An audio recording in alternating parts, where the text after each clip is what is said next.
Muito boa noite, paz e bem a todos, meus irmãos, minhas irmãs. Estamos aqui no nosso 10º encontro formativo do Pilar da Palavra, né? E hoje, 23 de junho de 2025, nós temos aqui como tema o ano jubilar, a qual esperança Deus nos chama. E hoje nós temos a graça de receber aqui um dos candidatos ao diaconato permanente de nossa diocese, o Antônio Rocha, ele que vai nos explanar aí esse tema de hoje.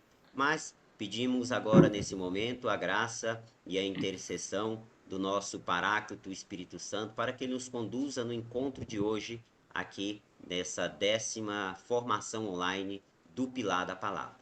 Estamos unidos e reunidos em nome do Pai, do Filho e do Espírito Santo. Amém. Vinde, Espírito Santo, e enchei os corações dos vossos fiéis, e acendei neles o fogo do vosso amor. Enviai o vosso Espírito, e tudo será criado, e renovareis a face da terra. Oremos. Ó Deus, que instruísse os corações dos vossos fiéis com a luz do Espírito Santo, fazei que apreciemos retamente todas as coisas segundo o mesmo Espírito, e gozemos sempre da sua consolação. Por Cristo, Senhor nosso. Amém. Muito bem, então agora passa a palavra ao nosso formador de hoje, Antônio Rocha, candidato ao diaconato permanente de nossa diocese, lá da cidade de Redenção.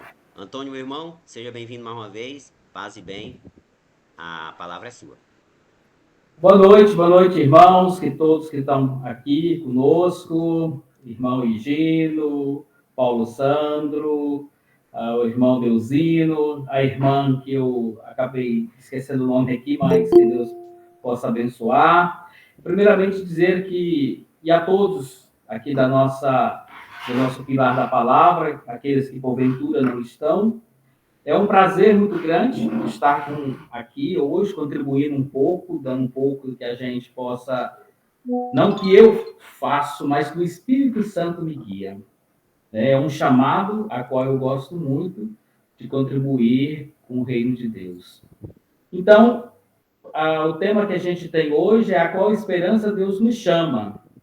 E eu gostaria de fazer ele não eu só falando, mas eu gostaria de pedir a ajuda de vocês para vocês ir lendo também, conforme fossem os slides, para que a gente não ficasse só um, e eu ia dando umas pinceladazinhas para a gente entender melhor, partilhando melhor. E antes de mais nada, eu gostaria de perguntar aos irmãos o que você, mais ou menos, tem definido na sua cabeça, no seu coração, o que é uma esperança para você?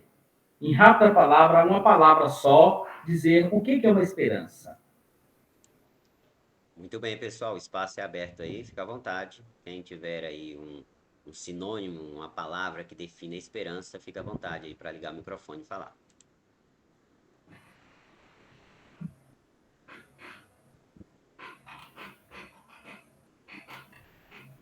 Eu creio que a esperança é uma proximidade maior com Deus. Uma proximidade maior com Deus. Muito bem. Quem mais quer falar? E boa noite. Na verdade, esperança é aquilo que leva a gente no amadurecimento da nossa fé.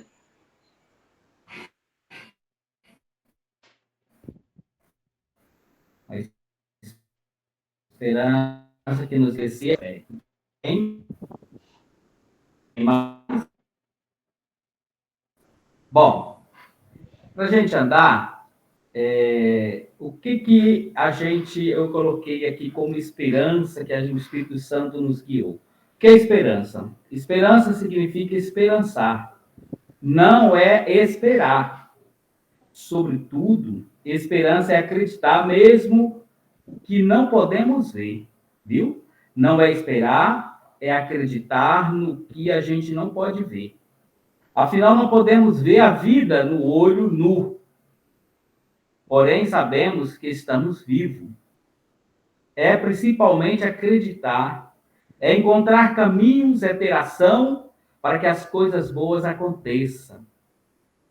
Na oração que Jesus nos ensinou, e rezamos todas as missas, nas nossas orações, que é o Pai Nosso, diz assim: venha a nós o vosso reino, seja feito assim na terra como no céu. Então, se queremos um novo céu aqui na terra, então temos que nos colocar na caminhada, lutando contra as tempestades, contra os nossos desânimos, especialmente naqueles dias difíceis. Lutar contra as forças que produzem morte e construir o reino de Deus aqui na terra e agora. Então, esperança, né, não é ficar esperando, né? Esperança é você se colocar na caminhada, é você ir à luta, é você encontrar caminhos, é ter ação, é querer as coisas boas possam acontecer aqui na Terra. Não é ficar sentado esperando, né? Mas, sobretudo, caminhar junto com os seus irmãos para que possa, então, essa esperança acontecer de fato.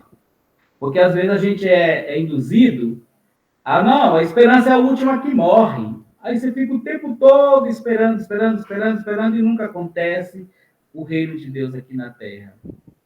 Isso, quando você tem uma vontade de algo, olha, um dia eu quero que essa minha rua seja asfaltada, eu quero que meu time de futebol, o Flamengo, ganhe o Mundial. É uma expectativa, pode ou não acontecer, né?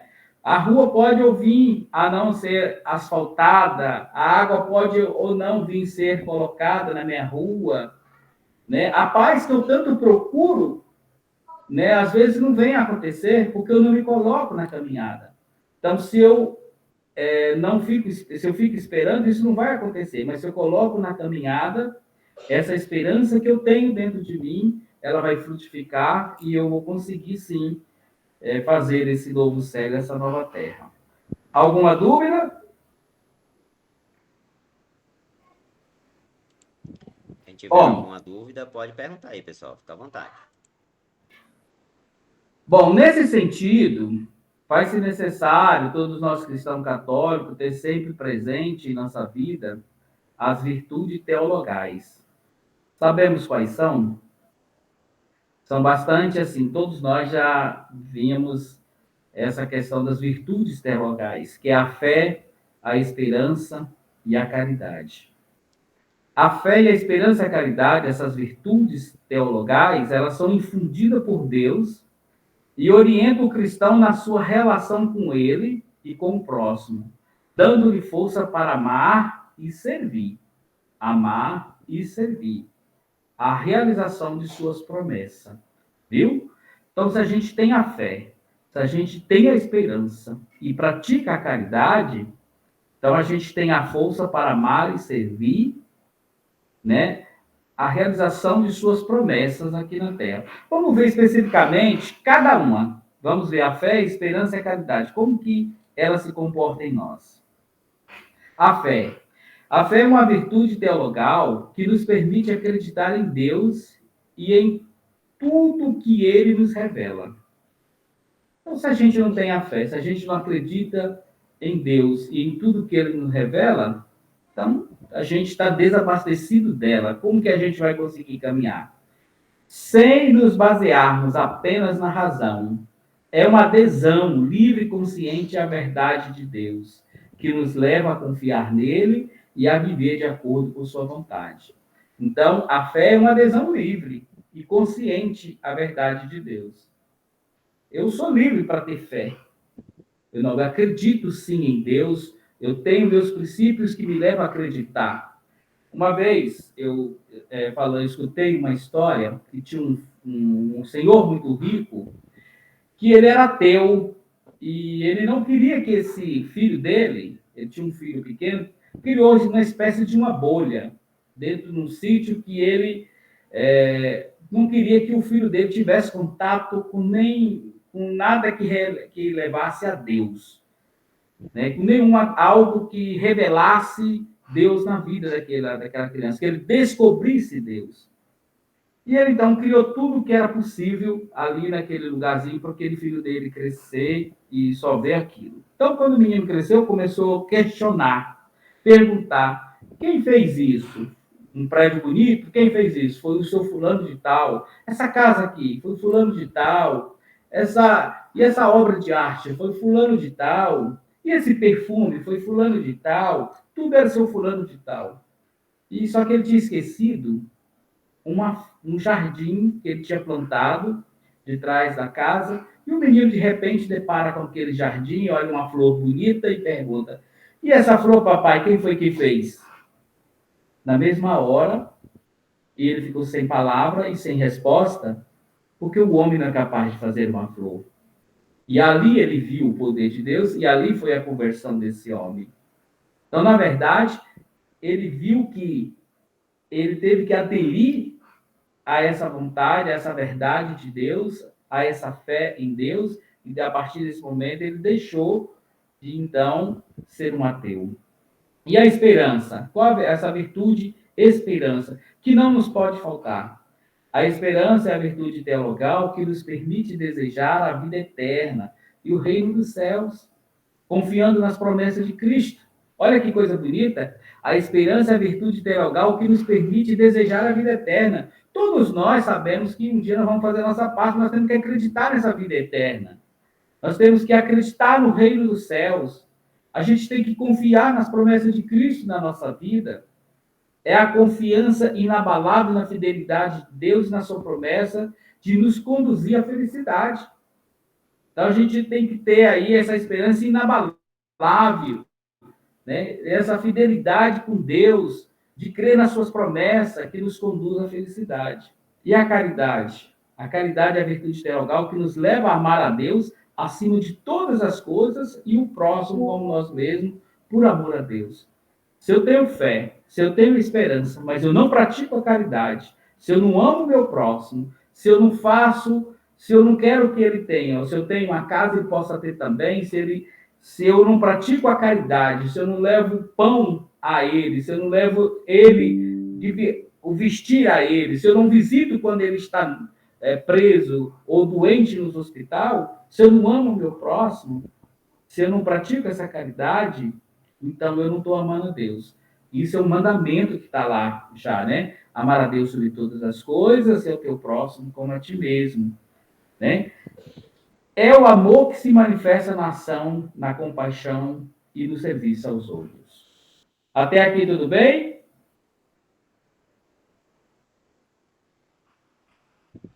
Oi? Sim, sim, sim, sim. Ah, A galera aqui tudo tá bem. Tá dizendo. me ouvindo, Antônio? Tá dando para Quem tá dizendo? acompanhar, né? Com certeza. Ah, sim. Então vamos lá para frente. Bom, entender essas virtudes de fé, esperança e caridade infundida em nós por Deus, resta-nos apenas confiar no seu plano de amor e salvação, não pelos nossos merecimentos, mas pela sua graça, pela sua misericórdia e seu amor incondicional. Precisamos ainda abandonar-nos em seus braços, pois os nossos simples planos são falíveis, recheados de nossas vaidades pessoais e de nossas misérias. E os planos de Deus? Está errado do D aí, está minúsculo, é infalível, recheado de amor, perdão, misericórdia. Por isso, tem aquele cantozinho: segura na mão de Deus, não tema, segue adiante, não olhe para trás. O Espírito do Senhor sempre te revestirá, se assim confiar em seus projetos para a sua vida e confiar em seus irmãos e irmãs de caminhada. Bom, o que eu quis colocar aqui? Para a gente viver essas virtudes, a fé, a esperança e a caridade, nós temos que confiar no plano de amor e salvação. E quando a gente confia nesse Deus, a gente não vai fazer porque nós vamos ser alcançados pela graça de Deus, pelo meu merecimento, porque eu sou bonzinho, porque eu faço isso, porque eu faço aquilo. Não, mas pela sua graça, pela sua misericórdia. E o amor de Deus é incondicional. Uma vez eu perguntei, pensando assim, o que é amor? Às vezes a gente, o que é um amor incondicional? Aí eu pesquisando, eu descobri que aceitar o outro como ele é. Suas qualidades, né, suas imperfeições, é compreender o sentimento, é não ter o julgamento, é viver perdoando o seu irmão. É aquilo que a gente fala assim, olha, você não merece o meu amor, mas eu te dou. Eu te dou o meu amor. Isso é amor incondicional. E é isso que a gente tem que fazer ao nosso irmão. É sempre ter esse amor incondicional. E, sobretudo, entender que os planos de Deus, ele é infalível. Ele é recheado de amor, de perdão e misericórdia. Os nossos, quando a gente faz um plano para a gente, não, eu quero fazer isso na minha comunidade, na minha pastoral, olha já que a gente já tem ali falando, na minha comunidade, porque é como propriedade, minha comunidade, minha pastoral, ou meu ministério. Não, o ministério é de Deus, é dos irmãos, a pastoral é de Deus, é dos irmãos, a comunidade é de todos os irmãos. Então, é por isso que a gente fala que as nossas vontades é recheada de vaidade. São essas vaidades que nos afastam também de Deus, nossas vaidades pessoais, que nada mais é do que nossas misérias. E se a gente se abandona e confia nos planos de Deus, eles são infalíveis. E aí sim a gente vai vivenciar de fato essa virtude de fé, de esperança e caridade, porque a gente confia nas promessas de Deus.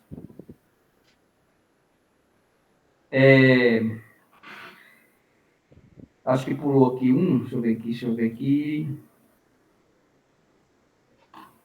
Olha só. Bom, no ano jubilar,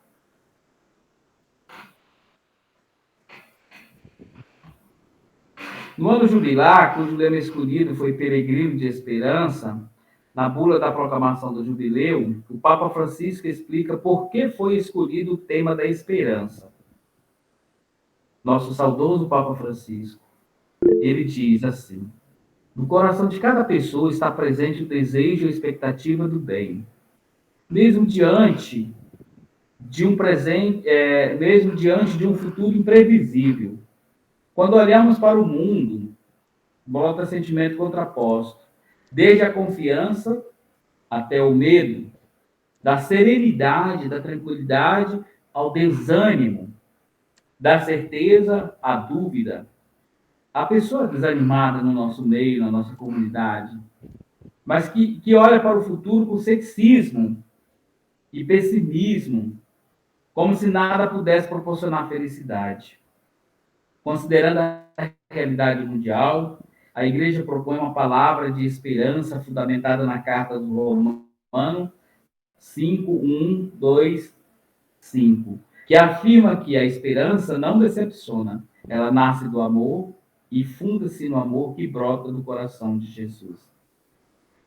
Então, aqui coloca o Papa Francisco, nesse ano jubileu, todos nós sabemos que o tema é peregrino, de esperança, não da esperança, né? É de esperança mesmo. Então, nós temos dentro de nós, cada pessoa, nós temos esse desejo presente e a expectativa do bem. E a gente, muitas vezes, fica olhando para o mundo todo cheio de guerras, de tristeza, de morte, de estruturas que causam morte. E isso leva as pessoas ao desânimo. E, de fato, a gente encontra na nossa caminhada muitas pessoas desanimadas e que muitas delas vão ficando pelos caminhos, vão ficando para trás. E que olha para o futuro com ceticismo, com julgamento, com pessimismo, né? Que nada vai dar certo, que não sou feliz, que tem a negatividade dentro de si. E aí é onde que a igreja propõe essa palavra, né? E a esperança, ela não decepciona, porque ela nasce do amor e funda-se no amor que brota do coração de Jesus. Se a gente entender isso, nunca vai faltar-nos a esperança. Quer um exemplo grande de esperança e de confiança, de perseverança no plano de Deus? Na Bíblia, temos exemplo clássico, todos nós conhecemos a história de Abraão, que confiou em Deus para realizar a promessa de que teria muitos descendentes, mesmo na sua idade avançada e na impossibilidade biológica de tal ocorrência. Isso a gente pode ver em Gênesis 15:5. Está escrito assim: olha para o céu e conta as estrelas, se pode contá-las. Assim será a tua descendência. Essa esperança é baseada na fé. Demonstra a crença na fidelidade de Deus e nas suas promessas. Esse exemplo de Abraão, já nessa idade, porque para nós era humanamente impossível Abraão ainda ser pai, ainda mais se está tratando de uma grande descendência que a gente não daria conta de contar, né? As estrelas no céu. Como pode isso acontecer? Porque a lógica de Deus não é a nossa lógica. E Abraão confiou no plano de Deus. E a partir daí nasceu toda uma descendência, né, de Abraão. Nós temos mais exemplos para frente.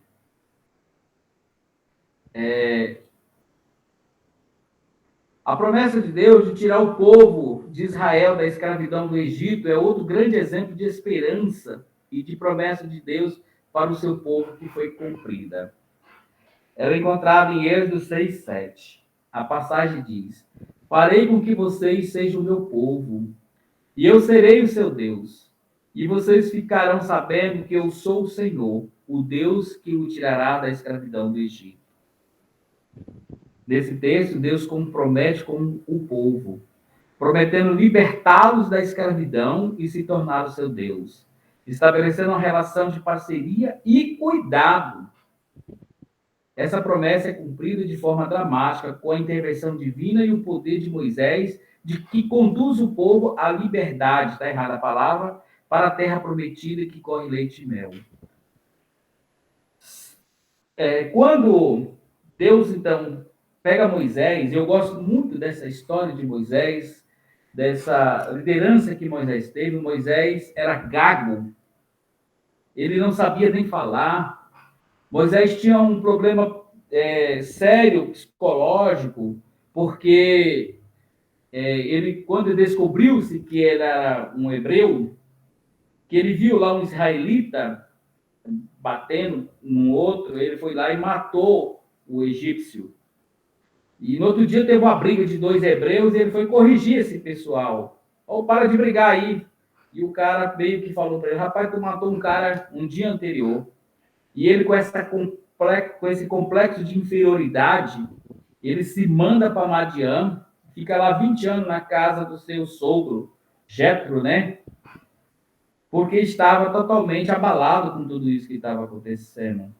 E Deus foi lá e resgatou ele de volta, trouxe ele de volta para ele fazer essa intervenção de conduzir o povo à terra prometida.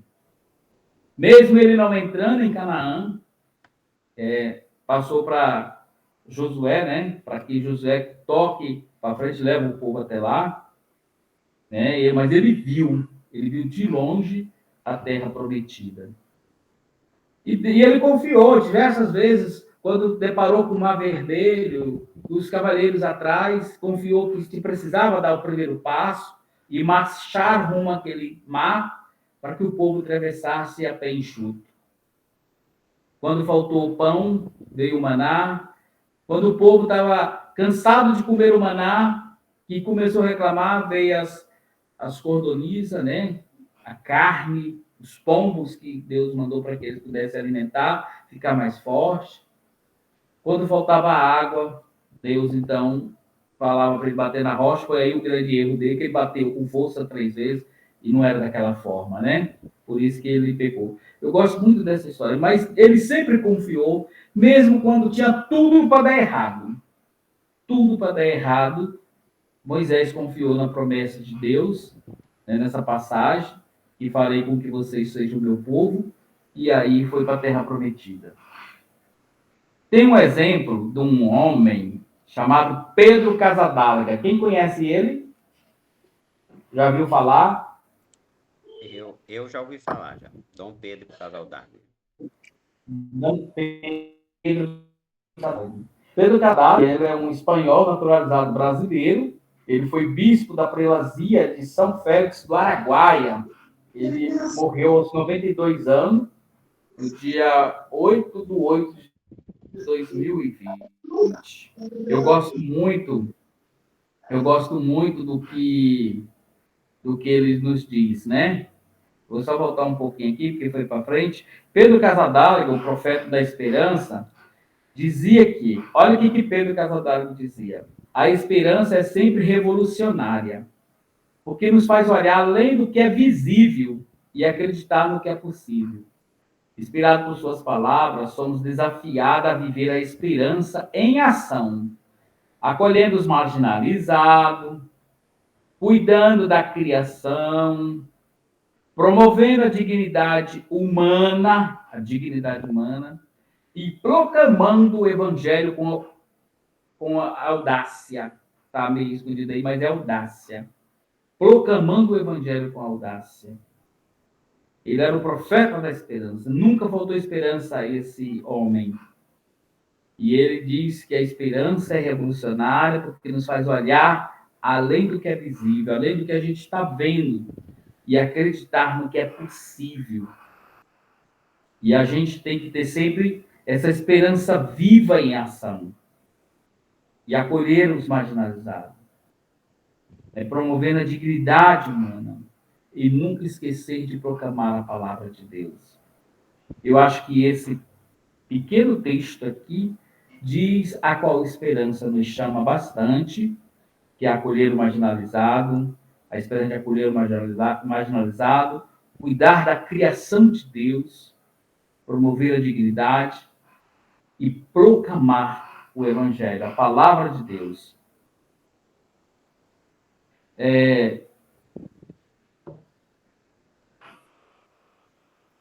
Portanto, irmãos e irmãs, Deus nos convida a viver a esperança não é apenas um desejo otimista. Eu acredito. A gente tem que acreditar mesmo. Sou otimista. Mas uma confiança firme e segura nas promessas dele, de Deus, especialmente na salvação e na vida eterna através de Jesus Cristo. É uma expectativa que se baseia na fé e no amor, impulsionando a perseverança e a alegria mesmo diante das adversidades. Viu? Então, a esperança que ele nos chama é uma confiança firme e segura em suas promessas, especialmente na salvação, na vida eterna, através de Jesus. E essa expectativa que se baseia na fé e no amor, e que faz com que nós temos que ter perseverança e, sobretudo, alegria, mesmo diante de tudo que vem ao nosso encontro, que quer fazer-nos desistir desse plano de salvação que Deus tem para a nossa vida. De proclamar o Evangelho, de acolher os marginalizados, de cuidar da casa comum. Ele nos chama a sermos sempre portadores da esperança, testemunha da fé em Deus, viver praticando a caridade, especialmente aos mais necessitados, os empobrecidos, marginalizados. Lembramos aqui dos moradores de rua, dos idosos, dos índios, doentes, crianças órfãs de nossas comunidades, de nossa cidade. Redenção está cheio de moradores de rua.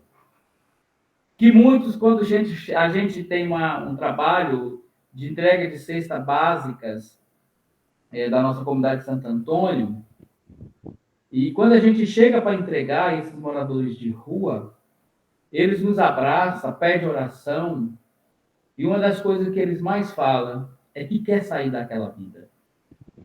Eles não estão ali felizes. E muitas vezes nós temos julgamento, fala que eles estão ali porque querem. Não. Essa nossa ovelha está ferida. Eu aprendi na Fazenda da Esperança, eu passei 6 anos na Fazenda da Esperança, com a graça de Deus. E na Fazenda da Esperança, lá tem assim, tem a diretoria fora, aí tem o responsável que cuida da fazenda, que coordena os trabalhos na fazenda, e tem o padrinho que dorme na casa junto com os acolhidos. E um dia chegou na minha porta tinha um homem deitado na calçada aqui da minha casa, e eu sempre, antes de eu ir para a fazenda, quando eu via um morador de rua, um bêbado, um drogado, eu desviava. Parecia aquela história do bom samaritano, né? O sacerdote, levita, vindo, quando encontrou aquele homem machucado, desviava. Eu fazia aquele desvio. Depois da Fazenda da Esperança, eu me converti. Nunca mais eu desviei de um. E aí, eu fui lá falar com ele. Você está precisando de alguma coisa? Aí ele falou assim, eu quero sair dessa vida. Aí eu fui, sentei com ele lá, na calçada da minha casa, pela fora que a gente conversou, chamei minha esposa. Aí perguntei se ele não queria ir para a Fazenda da Esperança.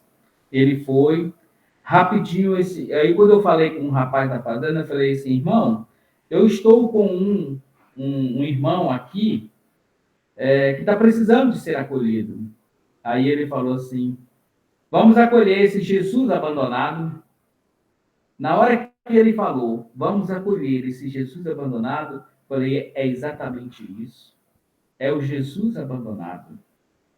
Então, nunca mais eu consegui desviar e sempre olho para não com julgamento, que está lá porque quer, que é um drogado, que é um vagabundo, que pode muito bem sair dali, tem família, o pai dele é rico, mas não, ele perdeu a esperança. E ele precisa ser resgatado, ele precisa ser acolhido, ele precisa ser amado.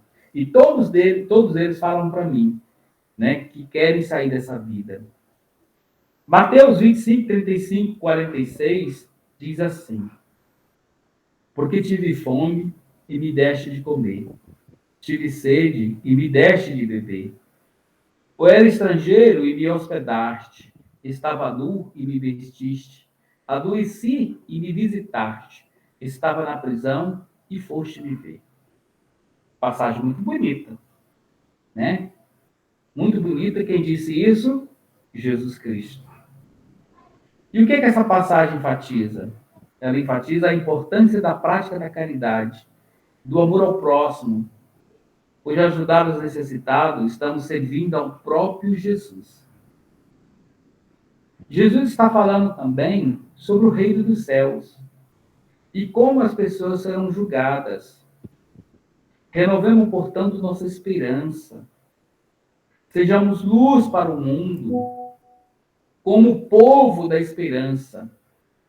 Sigamos firmes, certos de que Deus faz nova todas as coisas. É essa esperança que eu gostaria que vocês, que nós, todos nós, saíssemos daqui.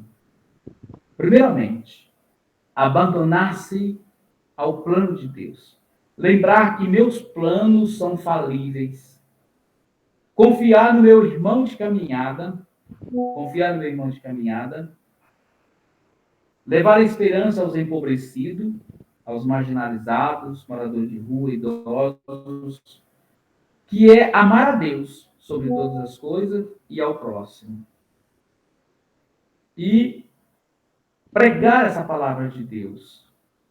Você ter perseverança, a esperança de perseverar, de se colocar a caminho, de entender que apesar de tudo torcer contra, a gente está vivendo essa onda do negativismo, do não, isso não vai dar certo. Aquele irmão na comunidade que fala isso não vai dar certo, não adianta fazer isso aí é papo furado, isso aí não vai dar em nada. Vai sim, se você se abandonar e deixar o Espírito Santo de Deus agir em você. E lembrar que a partir dessa esperança, aquele povo estava escravo no Egito, foi para uma terra que corre leite e mel, porque acreditou nas promessas de Cristo. Essa esperança que Deus nos convida a acreditar no seu plano de salvação, na vida eterna, amar o seu próximo, viver com intensidade esse cuidado, a caridade, a fé e a esperança. E lembrar que Deus faz nova todas as coisas. Deixa eu ver se. Bom, aqui tem uma mensagem muito bonita de Dom Pedro. Fiz questão de botar a foto dele aí. Deixa eu ver se não vai passar de novo. Está aqui. Na dúvida, fica do lado dos pobres. Se a gente ainda tem dúvida, se a gente ainda acha que a gente amar o próximo e levar a esperança a eles, devolver a eles esse caminho de volta, fique, se você tem dúvida, fique do lado dos pobres e você vai estar amando a Deus sobre todas as coisas. Você estará amando a Deus também, porque você está amando o seu próximo. Eu finalizo aqui, não sei se eu vou conseguir, está aqui, com essa pequena músicazinha aqui que eu acho tão bonita e que vem muito a encalhar.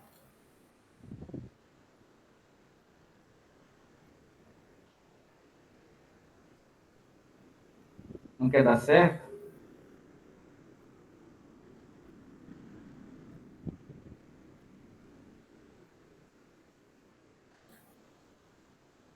Tenta aí, Paulo, vê se tu consegue.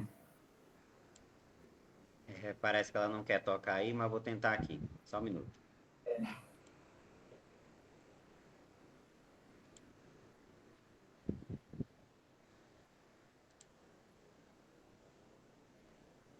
Vida que vence a morte, é vida que vem do Senhor, é vida que brota da vida, é fruto que cresce do amor, é vida que vence a morte, é vida que vem do Senhor. Eis, faço novas todas as coisas, faço novas todas as coisas, faço novas todas as coisas. Eis, faço novas todas as coisas, faço novas todas as coisas, faço novas todas as coisas. Deixei o sepulcro vazio, a morte não me segurou, a pedra que então me prendia, no terceiro dia rolou. Muito bem. Eu acho que era só esse pedaço de música, né, Antônio? Só isso, só um pedacinho. Beleza. Muito bem, então o espaço agora é aberto para alguma pergunta, alguém que quer contemplar alguma fala do nosso irmão aí, Antônio Rocha, sobre o tema Que Esperança Deus nos Chama. O espaço aí está aberto. Só levantar a mãozinha ou simplesmente ligar o microfone e aí dar a sua colaboração.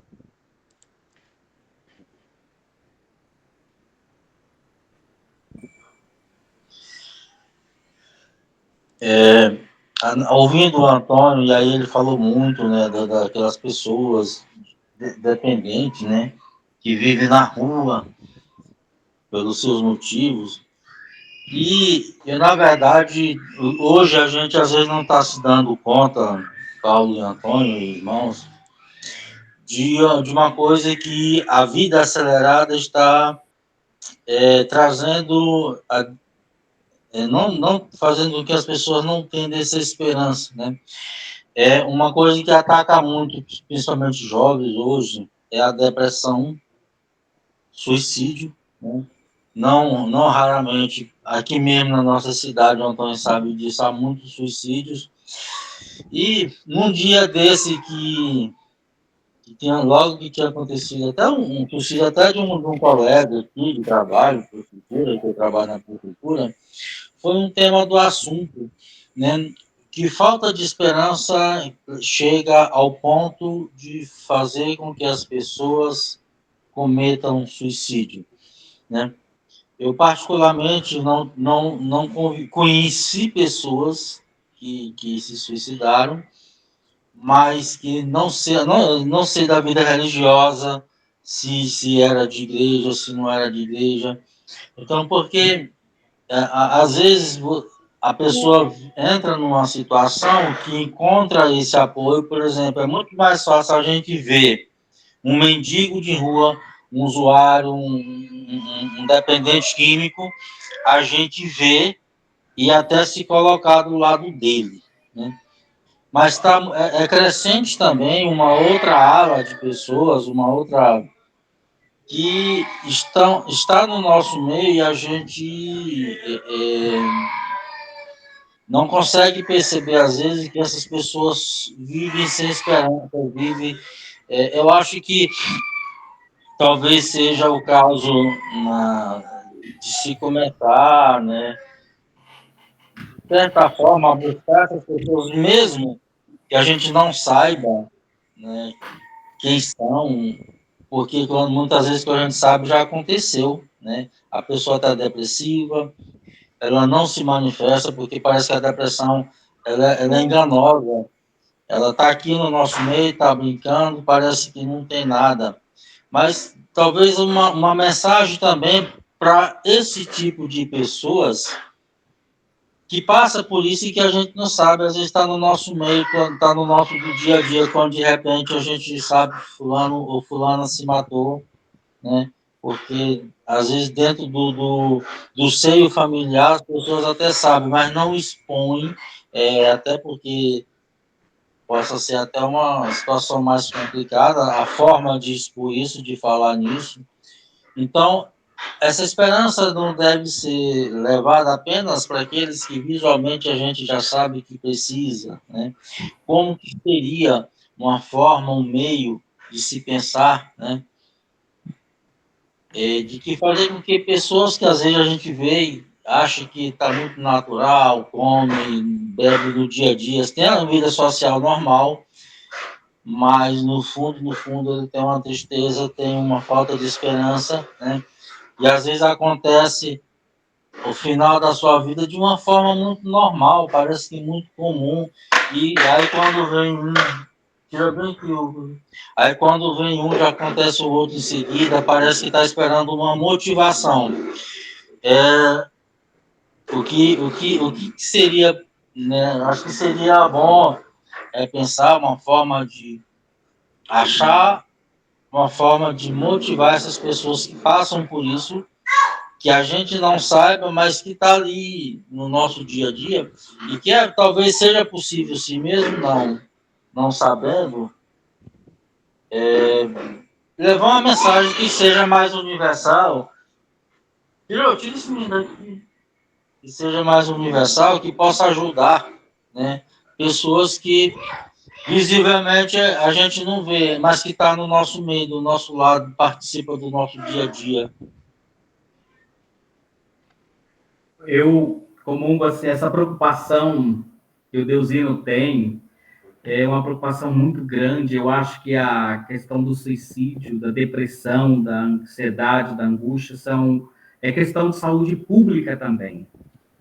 Eu acho que os governos, prefeitos, secretários municipais de saúde, a sociedade civil, a igreja, teria que ter essa preocupação urgentíssima de adotar políticas públicas que ajudam as pessoas. A gente não vê só jovens. Final de semana agora, um senhor morador antigo da cidade, né, o neguinho do caminhão, conhecido neguinho do caminhão, Deusino, e na Fazenda Jaú, ele trabalhava aqui na Fazenda Jaú, ele, no município de Santa Maria das Barreiras, mas tem casa aqui em Redenção também, família bastante conhecida, pai, avô, bisavô, cometeu o suicídio, foi enterrado agora domingo, e nesse pessoal, nesse contato que eu tive com o pessoal da Fazenda da Esperança, ele chega ao fundo do poço, aonde não tem mais qualquer expectativa. Tem um rapaz na Fazenda da Esperança que ele foi encontrado. Não vou falar o nome dele, mas eu vou falar o nome do santo. O santo que fez isso, né? O santo que fez isso foi a Isabel. A Isabel, quem é de Redenção conhece bastante ela. Tibel foi vice-prefeito, foi vereadora. é uma irmã da nossa comunidade, é uma pessoa que sempre trabalhou com a saúde, e ela encontrou ele dentro de um container daquelas de lixo. Ele estava lá 3 dias. E ele, quando dá o testemunho, ele fala que a vontade dele era sair apenas de dentro do container, e não tinha força para isso. E a Isabel pegou, levou ele para a fazenda, e lá ele se recuperou. Hoje ele tem uma vida totalmente diferente. Com isso eu quero dizer que nós temos que acolher nossos irmãos. Teve um irmão nosso da nossa comunidade que morreu, a mulher dele não sabia que ele estava doente. A mulher dele não sabia que ele estava doente. Ele morreu no dia, ele morreu uma semana antes dele morrer. Uma vizinha dela encontrou com ele no posto de saúde e perguntou: Fulano, por que você está aqui? Ele foi e falou assim: não, eu estou sentindo umas coisas ruins e eu vim aqui no hospital. Aí, não, mas você tem que se cuidar. O que você está sentindo? Ele foi e contou tudo que ele estava sentindo para a vizinha, mas não para a esposa. E aí ele ajudou, orientou ele a procurar o médico, o tipo de médico que ele procurava e tudo. Um belo dia ele chegou cedo, ele era guarda, chegou cedo, deitou ali um pouquinho, quando foi 11 horas, estava morto. Ataque cardíaco. E depois, no velório, a mulher descobriu que ele tinha conversado com a vizinha e falado que não estava bem. Então, às vezes, as pessoas estão dentro de nossas casas, a pessoa está dentro da nossa casa, e nós não sabemos acolher. Nós não sabemos ver o seu problema, nós não temos empatia com eles, e quando nós temos, muitas vezes é com julgamento. Muitas vezes é com julgamento. Às vezes um irmão falta à comunidade, falta à celebração, falta ao compromisso da pastoral, e a gente fala assim: fulano é irresponsável, não veio. Mas ninguém ligou: fulano, o que você está precisando, o que você tem? Eu sou muito preocupado com isso. O que eu vejo também, além dos problemas emocionais que temos, que é a bullying, o alcoolismo, as drogas, a questão hoje dos problemas amorosos que as pessoas têm, sentimentais que as pessoas têm, os desencontros que a pessoa tem, as perdas que a pessoa tem, que tudo isso vai levando a esse negativismo. Tem o mundo, tem as redes sociais que nos faz perdermos a empatia, perdemos os almoços de domingo, perdemos a conversa tranquila ao final da tarde, né? E tudo isso nos afastamos, fez com que nós se afastássemos dos outros. Aquele encontro da ovelha perdida, que Jesus voltou para buscar aquela ovelha perdida, ferida, muitas vezes nós não fazemos com o nosso próprio irmão. E eu sou muito preocupado com essa questão da acolhida, de acolher as pessoas, de ouvir. Às vezes a gente quer falar, mas a gente tem muita dificuldade de ouvir. E quando ouvimos mal, não entendemos, né? Então, a gente precisa ser esse portador, esse ouvir, esse acolher, esse amar, esse perdoar, né? A ser portador. Às vezes a minha preocupação quando eu vou fazer uma celebração da palavra, eu falei: Senhor, o que eu vou falar para esse povo hoje? A gente fica conversando ali, a gente sabe que cada um tem um problema, então eu tenho que dizer algo para esse povo voltar feliz para casa. A gente tem que dar a eles o que comer. Não foi assim que Jesus nos disse? Dei-vos vós mesmo de comer. E o comer o quê? A palavra de Deus. A gente tem que ser... Às vezes a gente vai pior do que as pessoas que estão. A gente tem que ser luz para aquelas pessoas, para que eles voltem para casa. A gente tem que ser portador da esperança. Como você é portador da esperança se você está desesperado, se você está triste, se você não acredita nesse plano de Deus? Muito bem. Se alguém tem mais algum complemento, alguma contemplação, o espaço é aberto. Só queria lembrar com uma parte bem interessante que eu vi aí da explanação do nosso irmão Antônio Rocha, é sobre a questão do significado da palavra esperança, né? Nós fomos privilegiados porque eu acredito que Antônio Rocha lembrou dessa explicação também, que Padre Helder fez em uma formação do ano passado, se eu não me engano, que ele falava sobre essa questão da esperança. Só não lembro se foi ano passado ou foi esse, mas que é muito bonito a questão de que esperança não é expectativa e não é esperar, porque essas duas nos frustram. E é por isso que São Paulo, em suas cartas, vai dizer que a esperança não decepciona, ela não frustra a esperança. Por quê? Porque a esperança, ela vem de esperançar. É eu sim crer e esperar em Deus, mas fazer minha parte, não ficar de braço cruzado. Eu tenho que fazer Perfeito. minha parte, eu tenho que galgar o caminho, eu tenho que andar. Eu não posso só parar, cruzar os braços e esperar. Isso não é esperança. Isso é simplesmente um esperar mundano e humano. A esperança que Jesus nos chama é essa: crer nele e fazer nossa parte, caminhar. Perfeito, isso aí.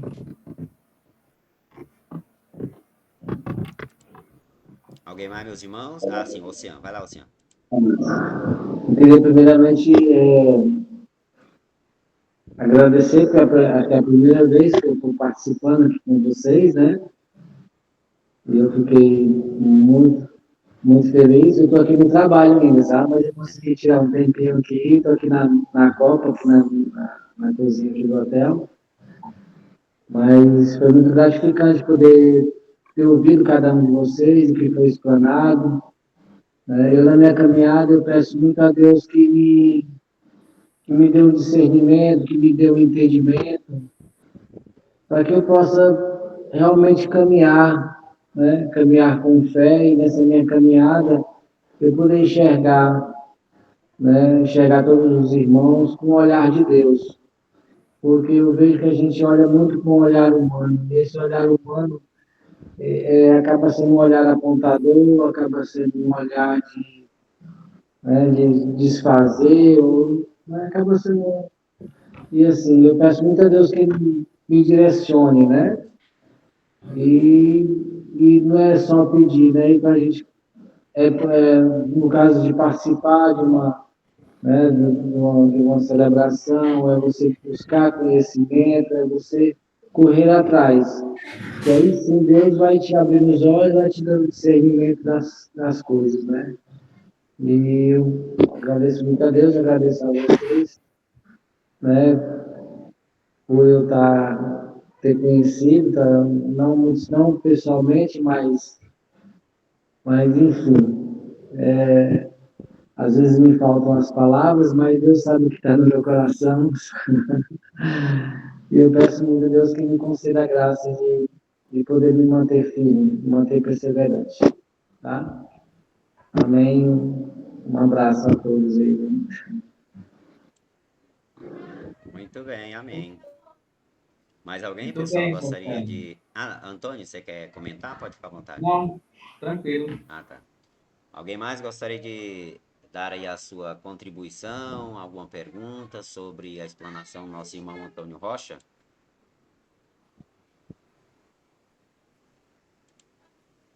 Não?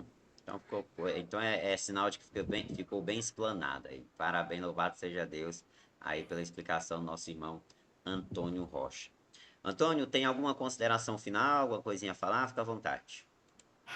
Eu só quero agradecer pelo convite, né? E pedir desculpa porque a gente, assim, não somos peritos em palestras, a gente pede sempre o dom de Deus, né? Da sabedoria de Deus, né? Que Deus é que nos coloca a palavra em nossas bocas, que usa a gente como instrumento dele.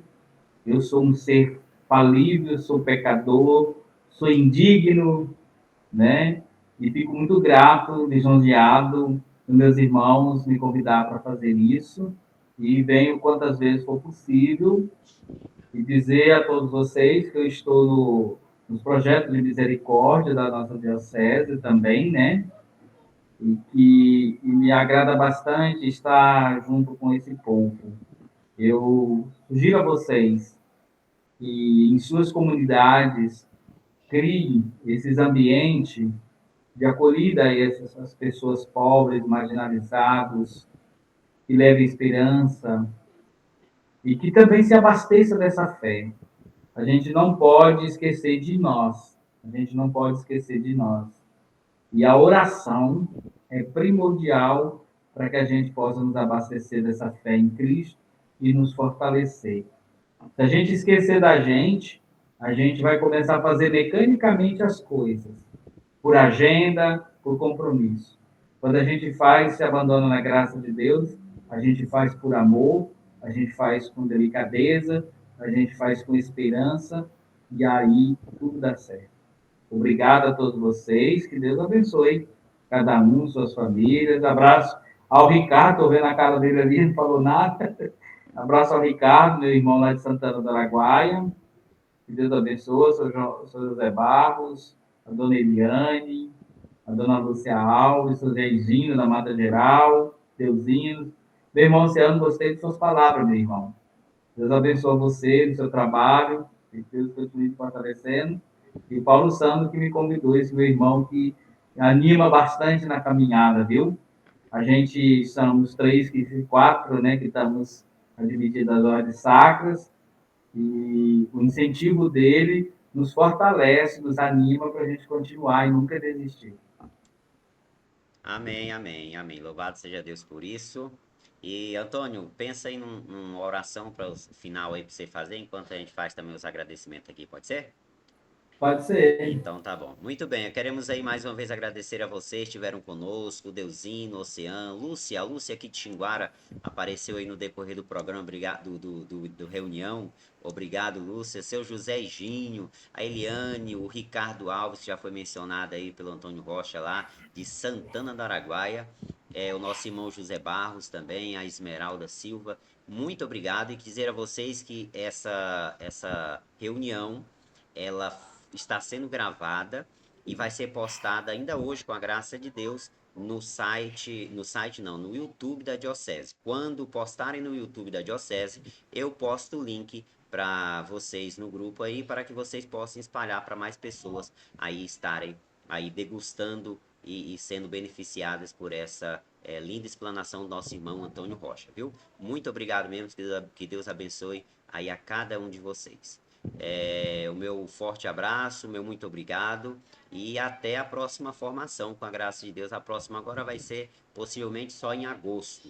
Você que esteve, hoje já é a 10ª formação, nós tivemos aí 9 anteriores e tem pessoas que estiveram em todas as formações. Isso é muito gratificante, isso é muito bom mesmo. Mas sabemos que nem todos aí podem, por causa da questão da correria do dia a dia, e a ferramenta aí do YouTube da Diocese nos ajuda bastante, que é gravado e a gente pode escutar e ouvir e ver nas horas oportunas. Fiquem todos com Deus, que Deus abençoe e até mais. Agora vamos fazer a oração final com Antônio Rocha. Senhor, te agradecemos por esse encontro, por essa reunião, por tua presença entre nós. Abençoai-nos cada um que esteve aqui, aqueles que faltaram também. Abençoai suas famílias, seus filhos, seus netos, seus negócios, seu trabalho, seu ir e vir. Proteja-nos no nosso caminhar, no nosso trabalho.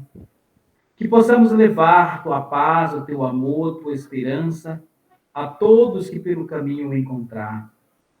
Que possamos ser fortalecidos no teu amor, no teu perdão. E que caminhe sempre conosco, Senhor. Que esteja sempre presente nas nossas vidas, que nunca nos falte amor. Amém. Por isso rezemos. Pai nosso, que estais no céu, santificado seja o vosso nome, venha a nós o vosso reino, seja feita a vossa vontade, assim na terra como no céu. O pão nosso de cada dia nos dai hoje, perdoai as nossas ofensas, assim como nós perdoamos a quem nos tem ofendido, e não nos deixeis cair em tentação, mas livrai-nos do mal. Amém. Vamos também entregar a nossa mãe Maria Santíssima, a nossa noite de sono, de descanso, a nossa semana que temos ainda para trabalhar, né? Vamos entregar a ela, pedir a intercessão dela. Ave Maria, cheia de graça, o Senhor é convosco. Bendita sois vós entre as mulheres, e bendito é o fruto do vosso ventre, Jesus. Santa Maria, Mãe de Deus, rogai por nós, pecadores, agora e na hora de nossa morte. Amém. O Senhor esteja conosco. Ele está no meio de nós. A bênção de Deus Todo-Poderoso, Ele que é Pai, Filho e Espírito Santo, desça e permaneça e fique sempre conosco. Vamos em paz e que o Senhor sempre nos acompanhe. Amém. Graças a Deus. Tchau, tchau, pessoal. Com Deus. Até Graças. mais. Depois a gente posta o Tchau. link. Um abraço. Até mais.